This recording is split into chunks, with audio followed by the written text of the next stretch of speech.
दी पुओ गिट्टू टिट्टू बापा नीति कहती मन देकी पाठ पढ़ भल पाठ पढ़िले भल चाकरी मिलिबो भल चाकरी कले भल स्त्रीटे पाइबो। गिट्टू भल पाठ पढ़ुला भल चाकरी भी कला हेले स्त्रीटी तार अंडीरी चंडी।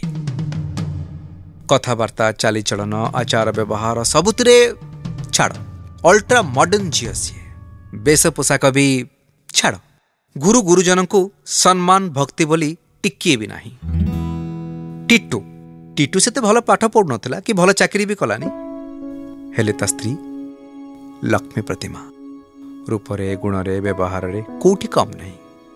हाँ बहुत भल पाठ पढ़ुला से चाकरी नहले भी निजर कोचिंग सेंटर टे करिछि 7-8 जन कर्मचारी मध्य रखिछि ता सत्वे भी घरर सबु काम सुचारू रूपे संपादन करि आसुछि। बापा माँ बसी कथा होतिले प्रकृत रे भल पाठ सह भल चाकरी मिलिबा कि भल चाकरी मिलिले भल स्त्री मिलिबार कौनसी संपर्क नहीं। भूमि कन्या धेनु जहा भाग्यर थिबो ता ही मिलिबो।